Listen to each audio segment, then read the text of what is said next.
Welcome, everybody, to RAMP, Real Access Motivates Progress weekly live podcast. We are so glad that you're joining us tonight, and we have a great show for you.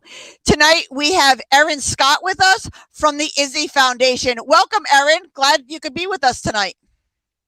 Thank you so much. Great to be here. Well, we're going to get right into it tonight, and I want you to tell me how you got started and a little bit about yourself. Oh, absolutely. So I am the executive director and of the Izzy Foundation, and we are a nonprofit here in Rhode Island serving families whose kids have cancer and other life-threatening illnesses. We directly work with Hasbro Children's Hospital and have spaces within the hospital and programs in and outpatient for families who have children with these illnesses. And I first and foremost, love to say that I'm a mother of a child who had cancer, and I personally walked that journey.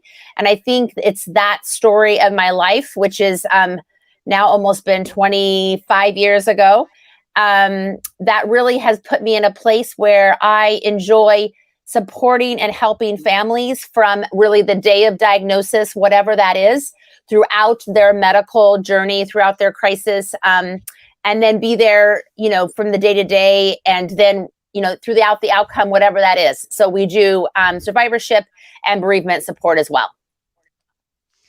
That is so amazing. I love what you guys do. I love everything that you guys are about, since I'm a cancer survivor myself. And now I'm in the disability community. But as an adult, I couldn't even imagine going through it with a young family member or a child. So I just think that's amazing what you do. How long has the Izzy Foundation been around? So it's a great story. Let me tell you a little bit about Izzy. So I did not know Izzy. I actually moved to Rhode Island after Izzy had passed away, but I met Tina and Kyle, who are both physicians here in Rhode Island. And Izzy Wara was a little girl that was diagnosed with a stage 4 rhabdomyosarcoma when she was almost 1 year old. And her parents had treatment at Hasbro Children's Hospital with her. And they also got to travel the country and the world to try to find her the best treatment. Sadly, she passed away after her third birthday. And I think it was that experience that really empowered and inspired Tina and Kyle and the community to think about supporting families through the treatment process. And so I actually moved here to Rhode Island in 2010, ended up meeting Tina and Kyle in around 2014, and I had been working in the nonprofit sector for quite a while. And we just had, our hearts were just mended together in regards to just my own story and their story. And we decided, how can we, really support families? And the best thing that they were already doing, this amazing thing in the community, they had already raised money. They had already decided they were going to build this Izzy family room. They decided they wanted to meet families where they were at. And they had built this relationship with Hasbro Children's Hospital. And the foundation was just getting started at this point. And they raised money in the community and built an amazing space for families to be able to go to when they're in treatment, when they're in the hospital.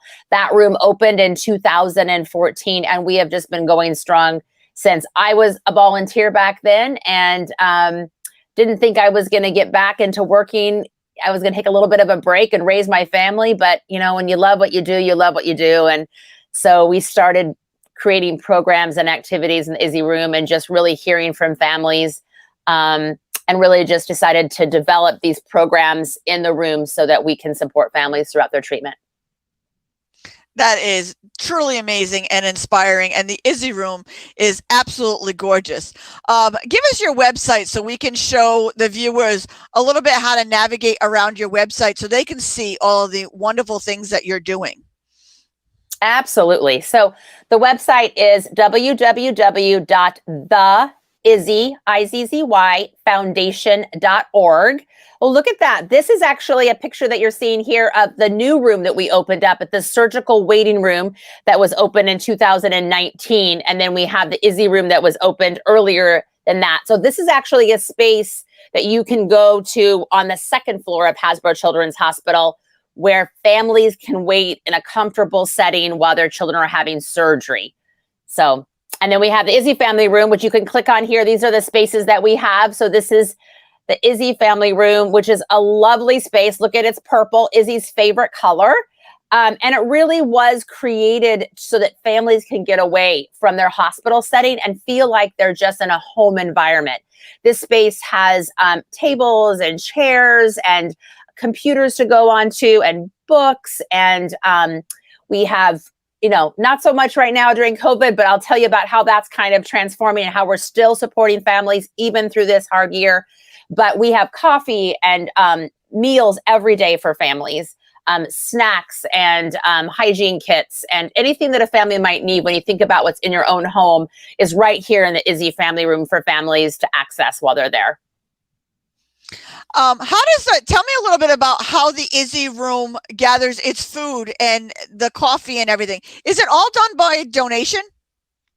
It is. So I am, I'm kind of one of those people that feels like this is a community project, right? This is about supporting kids in your community and the families. And so I feel like, it really is great to see the community come together. And so, yes, we serve a meal every single day in the Izzy family room. When I say we serve a meal, we serve anyone and everyone. Primarily the 5th floor, which is the oncology unit, is our focus, but we never turn anybody away. I had extra food today. I went down to the ICU. We went down to the other floors in the hospital and served food to the other floors. I feel like we're just so blessed to have an abundance. And I don't know how I figured this all out, but we order the food through, we have sponsors who sponsor meals. It costs about $250 to sponsor a meal, and that feeds about 75 people. We feed every day. And these are parents and the kids. Trust me, the kids are always like, can we eat that instead? So we have all kinds of great food from different restaurants, whether it be, the catering gourmet, Cello's helps us out. We have Dave's Marketplace and, even Amica Insurance, sponsors food. And we've used a lot of different restaurants in the community. You can sponsor a meal one time. You can sponsor a meal, an ongoing. And so we actually have like a running list of what families like to have when you're in the hospital a lot. I try to mix it up a little bit. Nobody wants pizza every day, so some days they're like, hey, can we vote for Subway? And I'm like, great, we'll bring Subway tomorrow. So it's really kind of, let the families have a little bit of control in a situation that feels out of control, right? So I'll go around and ask people what they want and something, so we have the catering gourmet is really great. They do a meal every month and they have a lot of flexibility. And I'm like, can we have lasagna? Can we have chicken pot pie or whatever? Anything that's comforting. So the meal is served every single day between 12 and 1:30. We go everywhere in the room, in the hospital, and we bring the food. Right now, the food gets brought to the families in their room. So before COVID, families were able to come down to the Izzy room and, kind of be in the room and kind of family style meal. And they would sit together and they'd have this, they commune and enjoy each other's company in that way. Of course, since COVID, things have changed a little bit. But we have decided that doesn't stop us. So we just have a cart now and we bring everything to the families and we go back and forth to the Izzy room. Coffee is donated by Dunkin' Donuts. Wonderful. I mean, they just give us the pods that we need to have the coffee for the families because that is a lifesaver when you're in the hospital. Coffee is definitely important. We have snacks. We just recently got some snacks this week. We had a school in South County collect snacks. And so non-perishable snacks are always welcome in the Izzy room. Chips and granola bars and fruit snacks and all those sort of things are wonderful for families. So we have a snack cart, which goes around from the rooms with our coffee. And so it's, we have people in the community that collect most of this stuff for us. And it really is done through a drive or a dentist office or whoever can donate the items. That's incredible. And if somebody is hearing this and listening to you right now, how could they get their school or their community or their restaurant involved? How do they contact you to make sure that they can make a donation or they can get their kids involved to give back? Yeah, isn't that a great idea? It's such a great opportunity to be able to get kids helping kids. And so if you want to make a donation, do a collection drive at your, church or your school, or, we've had it done at sporting events in different places. There's a lot of great opportunity, Girl Scout groups, Boy Scouts, those sort of things. So you can email me directly. It's Erin, it's ERIN at theizzyfoundation.org. You can also call me. I'll give you my cell phone number, which is, everybody has my cell phone number. It's 401-636-2434. And you can find other contact information on our website as well. That's incredible. All of everything that you do, I find so wonderful. But what I really want to know is, how has COVID changed? Are the parents allowed to be with the children during this time? And how is the atmosphere, during COVID when your child is sick and they have to be in the hospital? It's definitely different. So, and even from just a foundation's perspective, so before COVID, we had volunteers in the Izzy room every day helping us. So I am the only full-time paid employee, and we have a part-time office manager. But all of the work that was done in the Izzy room, the support, the meals, the collecting, the hygiene, doing all of that was done by volunteers and interns. So when COVID hit, all of our volunteers and all of our interns had to leave the hospital. So I was allowed to be in there, but we had to kind of shift and change everything. And so really what happened for families is they were only allowed to have one parent with the patient. So you can imagine how isolating and scary that feels. And so they weren't allowed to leave their room. Before, there was a lot of encouragement to wander the hallways and go to the garden area and come down to the Izzy room. And we'd had programs and yoga and arts and crafts and magic shows and all kinds of things to really connect families and kids, and just kind of create a space that really felt comforting. But that all changed when COVID hit, and you were down to only having one parent in the room with you, and you weren't able to leave the room. So that really changed it. And then I was the one that had to make sure all the families had everything they needed. And so it really became, it was challenging at first, but we had a lot of people step up and help. And we kind of reached out to the community and said, I can't use you in the room, but you can deliver a meal to me, just to be a runner, to be a volunteer that goes to Cello's in Warwick and picks up the lunch and brings it to me. And then I bring it into the hospital and I serve it. And together we are supporting families. And so there's all these different unique ways that people can volunteer. You may not have the financial resources or uncomfortable with doing a collection drive, whatever. There's a lot of ways to volunteer and get involved, even through this COVID time. So as of right now, thankfully, 2 parents are allowed to be in the room, as numbers have gone down a little bit in Rhode Island. So there's 2 parents and a child in each room.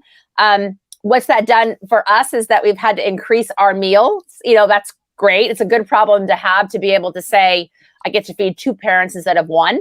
And then there's always a kid here and there that loves to eat it too. So our numbers have definitely increased this last couple weeks, but we just love to be able to go into the family's room and be able to just bring them food because they don't want to leave.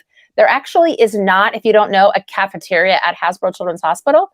The cafeteria is at Rhode Island Hospital. So in the Rhode Island way, I would say that people don't want to leave their room, go down the elevator, walk across the hospital, to Rhode Island Hospital. It's, you don't want to leave your child. You don't want to be very far. And so us bringing them coffee and snacks and a warm meal every day, and even extras for if they want to have it for later. I'm like, just if you need 2 meals, it's great, whatever you need. So it's just our way of just kind of helping families throughout that journey. So I know it's tough. I mean, I have 2 children. They are 23 and almost 21 now. But when they were younger, both of them spent time in the hospital for one reason or another. My son was allergic to everything and had to eat through feeding tubes through his head because we couldn't feed him.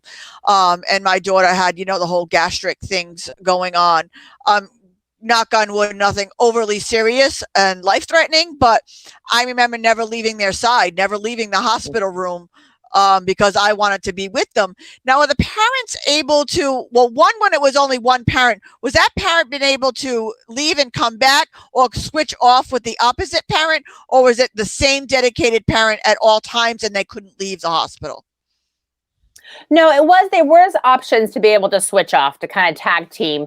Some families, didn't want to do that. Moms didn't want to leave at all, but and sometimes dads would come in and moms would leave. But it definitely, between the two parents, they could come and go as they needed to relieve each other. But it's even like us coming into the room kind of just allows and gives them permission to take care of themselves, right? Because you're going on adrenaline. I mean, I know from my own personal experience of having a kid with cancer, like I don't think I slept, I don't think I ate or drank or anything, because you're just so focused, hyper focused on your child. And so a lot of what I do is go into the rooms and just be with the families and sit with them and, here's a meal, it's okay. And kind of give permission to pause and just stop and take a breath and know that, it's really important to take care of yourself as a caregiver and just listen, especially when there was only one parent in there, just to kind of like sit down and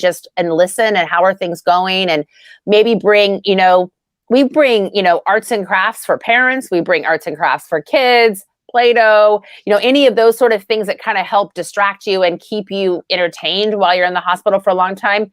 Coloring is always great. So we were always bringing stuff that just kind of helped the family and really creating what they needed. It was a lot about asking and not assuming and saying, what can we do? How can we meet you where you're at? What do you need today? And like, I don't need anything. And I'm like, you want to, I mean, it sounds silly, but like, do you want a new toothbrush and a toothpaste? Maybe just having a new toothbrush makes you feel better, or some face cloths or some new shampoo.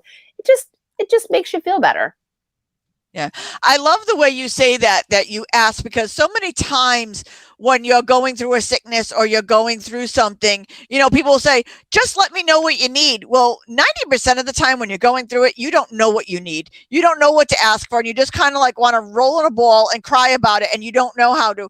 Like, I always tell caregivers and people, bring them a meal, run over and do some laundry, go over and dust their house.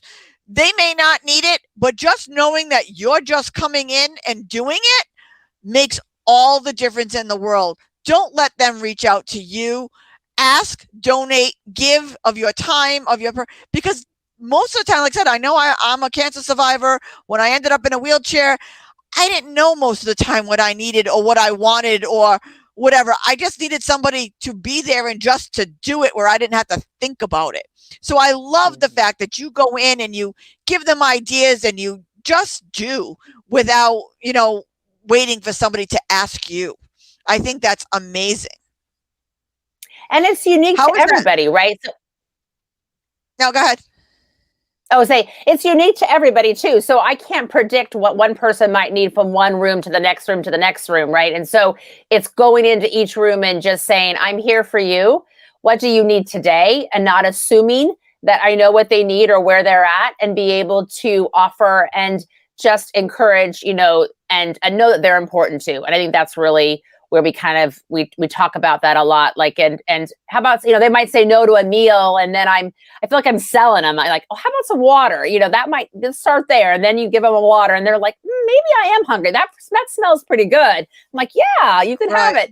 So, it's just about encouraging and just having that conversation. And then sometimes they just let down their guard and they realize, oh yeah, I have feelings. I actually am hungry. I just haven't, known how to express that feeling and whatever. And so they actually do, they do get to be able to have that support. I mean, it's so great to have somebody face to face and not worrying about having to send somebody a text like, can you do this? Because I don't know about you, but even the closest people to me, I never wanted to send that text. I never wanted to. I'm not one to ask for help. I'm just not.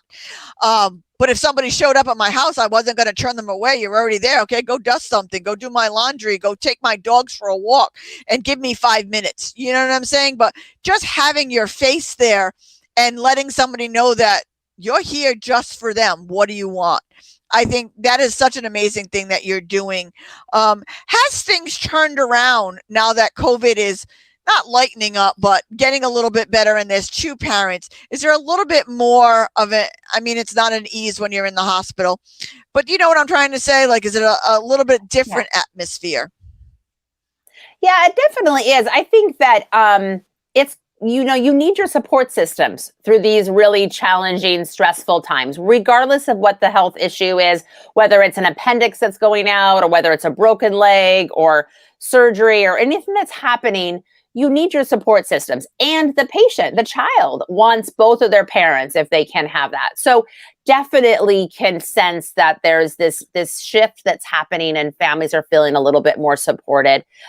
It's very scary to be in the hospital with a child with an illness, especially during this COVID time, and especially with immune compromised children or kids that have just had surgery or different things. And so to be able to have your loved one with you definitely does make a difference. And it definitely is getting better. I can't wait till the Izzy room opens. I'll be really excited when families can start coming down and hanging out together. There's this beautiful magic that happens in the Izzy family room when you have this informal support that happens. It's not, it's like one family meeting another family. I always talk about like the Izzy family room is like your community block party, right? So you have your neighborhood, and every one of those patients' room is like a house. And you respect their space, you knock on their door, you enter into their home, right? This is their home where they're at with their child. And you invite them down to the Izzy room for the community block party. And that's when neighbors meet neighbors and families meet families, and they're able to really provide each other that support through treatments. It doesn't matter if you have a child with cancer or a child with a Crohn's disease or a child with diabetes or whatever reason you're there, you both have a child in the hospital. You're both feeling Right. scared and worried, and there's anxiety. And so if we can try to connect families and connect kids, I think that really does change the dynamics. And we're talking about mental health, right? We're talking about helping people get through a crisis and come out of it, okay. Right. Is there any plan to reopen the Izzy room, and what does that timeline look like? This is the exciting. I think soon, actually. It's all about, really kind of, I'm sure the hospitals, pay attention to what the rules and regulations are. I hear some dates potentially, but it's everything shifts and changes. So I don't want to hold my breath, but it will be one of the rooms that opens up as soon as we're allowed to open. We'll definitely open, even if we, can have, one or two parents in at a time. Like even for a parent to be empowered to walk down and get their own coffee. I know that sounds really, it's great to be served, but there's also this concept of getting up, standing up and going into the other room or going somewhere out of the room that you're in and going down and taking care of yourself sometimes too, getting yourself a coffee, taking a deep breath away from your patient's room and your child's room. And I think that those things are really important for families to be able to do. So I hope that it's going to maybe be a slow process, but it's definitely happening. The good news is that I do have interns back. So that's really been helping me out. So we're able to do more rounds of snacks and, activities and treats. So we do like a 10 o'clock, then we do lunch, and then at 2 o'clock. So we're really there all day to be able to just check in on families. And, 1 minute they may not want a coffee. You go back around, that coffee really is a good idea. Can I have a cup of coffee? And then you go down and get a coffee. Yeah. And it's as simple as that, but it means a lot to the families. Yeah. It's so important because people don't realize, like I said, I never left my child when I was in the hospital, but when you had that one nurse that you trusted, you know what I mean? And you knew that they were going to be with them for like 10, 15 minutes, that you could just walk away and go have a cry by yourself, or just go and let your stresses out because you don't want to do it in front of your child when they're going through it. And I mean, there's sometimes I would just sit in the hallway and just cry it out, and then, was able to go back to my child all better again. You know what I mean? You need that time away just to clear your head, regroup and head back. So I think that's great. And I really hope it reopens it soon. So what are you looking for from people? Like because they can't go in the hospital, what are you looking for people to do? How can they help other families? Absolutely. So there's a lot of ways people can help. I think it's important for people, if they can, to share their talents and their giftings. I would encourage you, if you have an idea, come, go to our website, give me a call. Let's talk about it, because sometimes your idea is even better than what I can think of. We're going to start some programming with our iPads. We've gotten some iPads donated. We do need some more iPads donated, but we've gotten iPads donated. So we're hoping we can do like virtual bingo, arts and crafts online. We can do like paint and Kool-Aid or, just do some activities where we can integrate programming as we did usually in the Izzy room, but yet do it, via iPads. So, but we're always looking for arts and crafts to be donated, toys to be donated.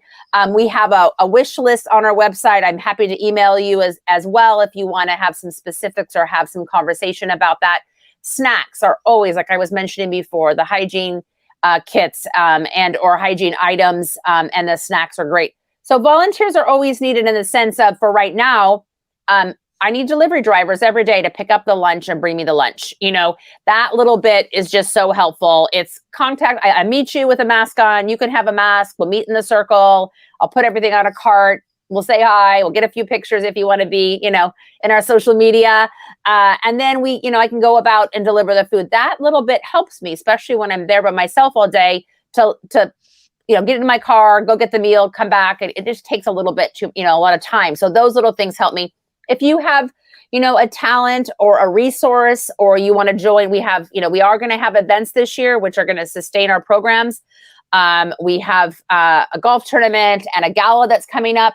So those sort of events, if you have an interest in, marketing or fundraising or we have a great committee of a group of people that people are joining all the time. Like, I'd love to help out. I've always enjoyed doing event planning, or I've always enjoyed helping. So there's a lot of ways that you can do things, graphic designers and, things like that, whatever your talent. I have a woman that helps with my website. She just volunteers her time. I don't have time to go in and make changes to the website, but I can literally send her an email and she's done it like in 5 minutes because that's her gift. That's her talent. I can't do it. It'll take me 3-4 hours. So people have ways that they can give, and I'm happy to hear what those are. And we usually always can find a way to integrate and connect people. That's amazing. Have you done something like Zoom calls where, like, at a certain time, like all the different rooms can kind of be on a Zoom call together? So, they can't be in the same room together, but seeing and laughing with each other on, a Zoom call, and you know what I mean? At least knowing that you're not alone in the hospital and somebody's like right next door to you on their face on the computer. Do you do things like that? Yeah, we're starting to do more of that. So what happened, what a little bit of our barrier was for a while is not everybody has a resource to be able to do a Zoom call on. So we did do bingo with the New England Revolution, which was really fun. And that that was in September of last year. And that was like, this really works. This is fun.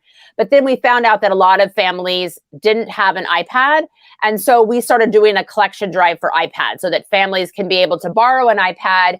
We can be there, give everybody the iPads, do the program, let them just chat. It's their choice, right? You can choose whether or not you want to sign in to the Izzy Family Room Zoom room and just check in, and then we had some activities that are planned. We're bringing in some of the people like Bring Your Own Improv and the science guy and some other, they're going to do some activities for the kids. So you would be able to sign at a certain time with your password, whatever, get into the room, choose to be in there, and then be able to enjoy the activity.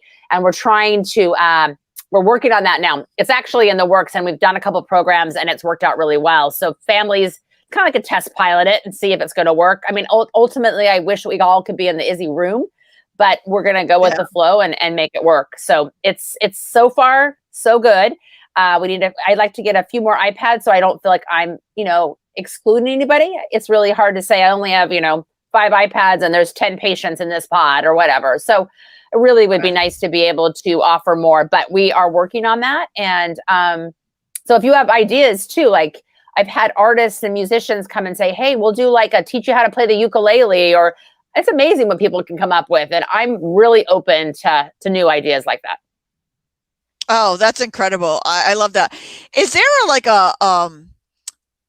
language barrier with some of the patients, or is that pretty much taken care of? Because, with Providence and where Hasbro is, there's so many different cultures and, is there a language barrier? Is that another issue that you could use help with? Absolutely. So there is sometimes a language barrier, and we have actually been very blessed to have a couple interns that have been able to make sure that all of our literature and things that we have for families is all translated appropriately so that families understand what's going on and who we are and how we can assist and help. So we do have some things translated in different languages. So if we go into a room where there's a family, which their primary language is not English, then we can be able to meet them where they're at and make sure they understand, because an interpreter is not always there. And it's a great way. I mean, I do use like, Google Translate on my phone, because I'm just like, nothing's going to keep me from being able to connect with you. And so we do the best we can, and a lot of charades or whatever has to happen, to not afraid to try to be there in that moment with the families. But we are working on making sure that, our signage and our posters and all those sort of things reflect all the families that we serve. And it's really important. It's the same way when we serve food. Like, we look at, culture and religion, and we think about what's the right thing to serve food wise too. And we have families that are gluten-free, and we have families that are vegan, and we have families that don't eat pork. And I kind of get to know the families, and I'm like, family X and are here this week. I got to make sure I have 2 vegan meals for this family. And I'll pre-order this stuff knowing, this mom's, dairy free, or maybe this family doesn't eat pork. And so whatever that is, I make sure that I really tailor the lunch and the meal to the family's needs, and always make sure I have an option for everybody. And that's really important. I find it like, I'll go around and make sure I know what everybody's needs are. And I think that does make it feel special that we're providing a meal for you. It's not just here's some stuff. Yeah. When a family goes in for like the first time, you know what I mean? They're not a repeat family, because I mean, the repeat family is kind of, you get that bond, the people. What is there, like a checklist that they go through, or is there something that they're handed to kind of go over that to help you navigate with them? Yeah, absolutely. So there is some online boarding for families that, come in. There's some postage and signage, in the room. There's also a video that families can watch about the different spaces that are open and available to them and the services that are there. But really, I'll have to tell you, even though you know what it's like, you go into the hospital for an emergency visit or and you're like, all this words and all this stuff, and nothing really goes in, nothing processes. It's really the time when I walk in every day and say, you're here. This is your first time here. Let me tell you a little bit about what your resources are here. I mean, there are social workers and great, amazing nurses and doctors, and the teams are just great. But sometimes you need, to hear it 3, 4, 5 times. And maybe it's someone that just really tries to, and it's almost like the visual learning. Like when you hand somebody something, they're like, oh, that's what you do. It's that process of like, not just saying it, but doing it. And so thankfully, we're able to be there every day. And that really does help. Even like today, when I was going around, it was like, I'll be here tomorrow. I'll see you tomorrow. And they're like, what, tomorrow too? And I'm like, yeah, we'll be here tomorrow. She's like, oh, okay. And then I can say that, we're going to have, we're having pizza tomorrow, and, salad. Is there anything else that you like? Do you prefer a certain kind of pizza, or is there something that you don't eat? And it's just, I think, really just helps them feel like they're cared for, and an individual out in the world of feeling like you're in the masses with lots of people. I absolutely love that, because I know the last thing that you want when you're in the hospital is another piece of paper to fill out, or another list where you just feel like you're just another number. And that personal aspect really makes all the difference in the world when you're feeling lost and lonely and scared and don't know what's going on. That personal aspect makes all of the difference in the world. And I'm so glad the Izzy Foundation is there to help all of these families through these hard times. Because like I said, I've been there with both of my kids. And like I said, luckily it wasn't anything, overly, but just having your kid have a cold and you not being able to make them better is bad enough. When they're actually in the hospital is a whole nother story. Would you mind sharing your personal story with us about your daughter? Yeah, actually, it's my son. So let me tell you a little bit about Zachary. I'm sorry. So no, it's fine. It's totally good. So I have 4 children. My oldest son, our only son actually, is Zachary, and he was diagnosed with cancer called neuroblastoma when he was 4 years old. So in 1996, he was diagnosed actually on his 4th birthday in April. He really just started complaining that he was having leg cramps and he couldn't walk, and then he had a little low fever, and things just didn't seem right from a parent's perspective. I'm like, I was a first time parent, a young parent, and so we took him to the doctor, and a lot of misdiagnosed things, and finally one very experienced, wise doctor, asked for a couple simple tests, and sure enough, they found that he had cancer and he had a tumor in his chest.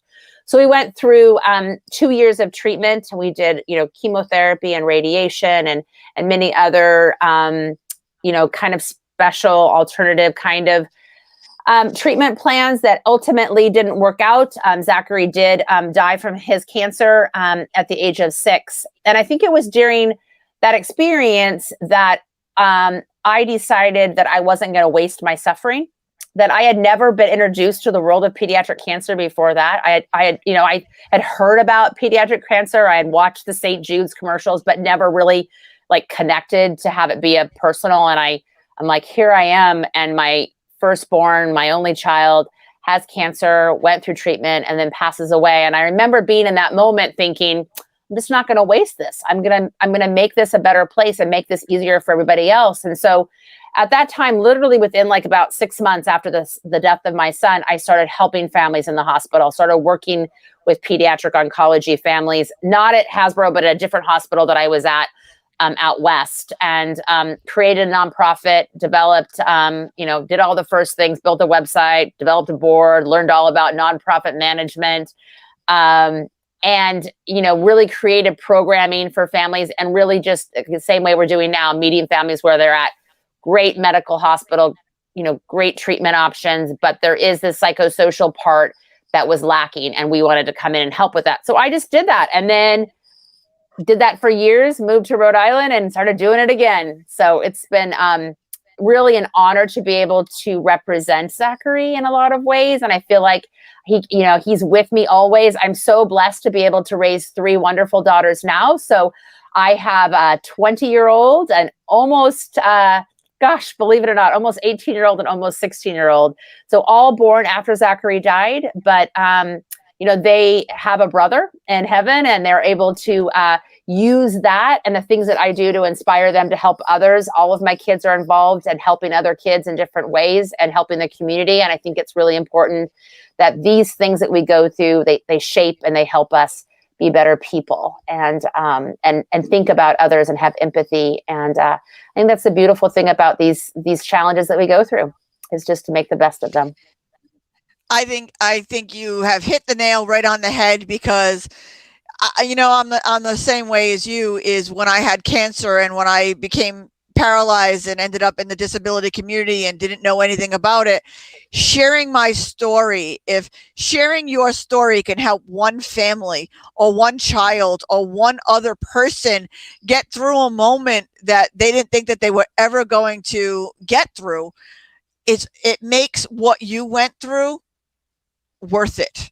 It's taking what has struck you down to a point to helping somebody maybe not quite get to that point, because they have somebody to share it with. They have somebody. So not everybody can do that. You know what I mean? Not everybody has that in them, but if you do have it, share your story, because you never know who needs to hear it, who needs to be inspired by it, and who can connect to it, because I think we become better people when we have something to connect to. Like even me with the disability community, I find that if somebody doesn't have a connection to the disabled community, they just don't get it, until they can make that connection or they can learn.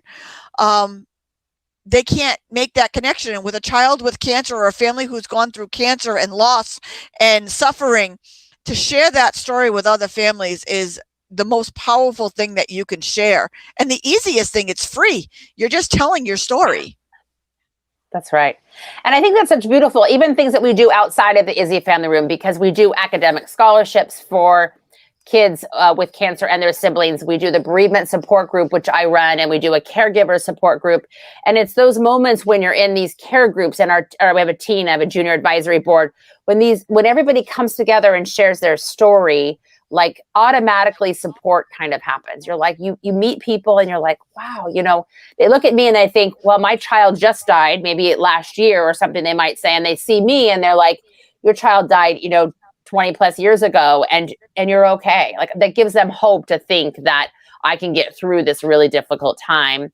And that's beautiful. If that's all I can give to people, that's like to give them hope and to inspire them that, this is going to be okay and that we'll get through this. It's not easy. I never say it's easy, but I do say that, we're going to get through this together. And it's this whole bond part, this partnership, this collaboration together that, you're not going to have to go through this alone, that we're going to walk through this together. And that's the whole part about connecting people that I think is so beautiful in that. Yeah, it's never easy and you'll never forget. And it gives you a way to stay connected to Zachary. You know what I mean? It gives you a way to keep his memory and give his life purpose. So you're basically honoring that person by keeping their spirit alive and telling their story and telling their journey and helping another family overcome and get through it to help the next generation out. I just think it's so incredible, everything that you guys do. But I heard something about a playground. Is there a playground now too? So that was actually one of the first things the Izzy Foundation did. Actually, there was a playground that was built in South Carolina. So we kind of have the playground was like this first idea that came from a group of people that were in South Carolina, families of members of the Warab family. And they're like, this would be a great opportunity to really integrate the playground and make it accessible for all kids going through different things. And that was kind of like this big first step. And then we're like, it's all about spaces, about creating spaces that are accessible for everybody, that fits for everybody. And so it was the playground was built, and then the Izzy family room was built. And, even in that space, we have a lot of kids that come in wheelchairs. We sometimes wheel a whole bed down. We're like, we're making room because they can't even leave the bed, but they need to look at something different. So we have, so we make it so all the furniture is able to be moved around, and everything, even into the kitchen, is all accessible to have really, families and patients to have, their own independence in that space. And then we built this surgical waiting area, which also is, we combined 2 rooms at Hasbro and made it really accessible for families and really comfortable for them to sit while they're waiting, for their child who's having, whether it is, surgery for cancer or whether it's a surgery for something else, but it really does encompass all families who come to Hasbro Children's Hospital and their child's having surgery. And it's a very anxious time, regardless of the outcome. I remember when my middle daughter had to have knee surgery, and I sat in the old space and thought, we need a better space. Like, we need to create environments. We need to change the culture and how we treat patients and families. And like you said, they have great minds and they're thinking about, the best doctors and the best care, which is so wonderful. But then we come along and say, we need to change this chair. This chair isn't comfortable. There's no back on it, or we need to make this more, they're going to be sitting here for 1, 2, 3, 4, maybe 5, 6 hours, and created a space where you can get coffee even there, or you can and have a private place to hear about your child's surgery. And it was really important, whether it's good news or bad news, that you have an opportunity to have privacy when you hear that news, so that, you might cry even if it's good news because you're so relieved and you just don't want to have to cry next to the person who you don't even know next to you. You might cry because it's sad. You might cry because it's good and bad, So I think you just need to have these spaces to be able to have a free emotion and be able to work through some of that process. So the surgical waiting room is this space that you see on the first page when you go to our website, and we bring meals even down there. Families are sitting there and do not want to eat. I don't know if you ever people sit in the surgical waiting room waiting for that doctor to call and go by, and they're like, won't even go to the bathroom. And so we bring people water and coffee and food there too as well. And it's really about just creating environments throughout the hospital that makes everyone feel comfortable.